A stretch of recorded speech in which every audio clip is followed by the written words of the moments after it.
In our last lesson, we talked about this information at the top of the document that needs to get cut and paste into each of your documents in order for it to be valid XHTML. Let's take a look at what this is and exactly what it all means. This first line is the XML declaration. You'll notice it's XML, it is not XHTML. XHTML is an application of XML, and this is the version being used. So this XML declaration has the version of XML and the character encoding that's used in the document. The version will always be 1.0, and the encoding will depend on what language the document's in. For most Western languages, UTF-8 will work fine, and that's the default.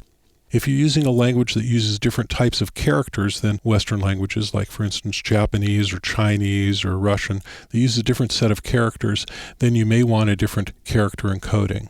The next line is the doc type. This tells the browser what type of document this is, which type of XHTML is being used. This one is XHTML 1.0 transitional, and that's what you use for most of your standard HTML documents. The other two types are strict and frame set, and we'll look at those in a minute. In a transitional document, you have available all of the HTML4 tags. You have center, you have table, you have font, and all of the presentation markup. All the tags that are available in HTML are available in XHTML 1.0 transitional. So if we look at this document in the browser, we see that there's a yellow box and it has some text in it. And so here in the document, we see that yellow box is made by the table element, and the text is inside of a paragraph element, and it has the font tag for specifying the font and the size. And that looks like this in the browser. In our strict document, you'll notice that the doc type says XHTML 1.0 strict, and the strict documents do not have available any of the presentation.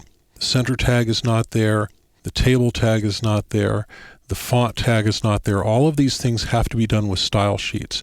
And so at the top of the document we have a style sheet, and then down here is the content. And so that document looks like this in the browser. There's the strict version. You see it's virtually the same as the transitional version. There's the transitional, and there's the strict.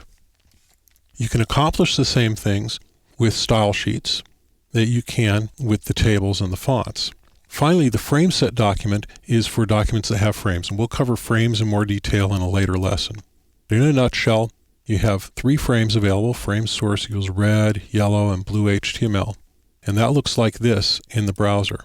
Have red, yellow, and blue. So those are our document types. Again, you'll be using the XHTML 1.0 transitional document type for most of your documents.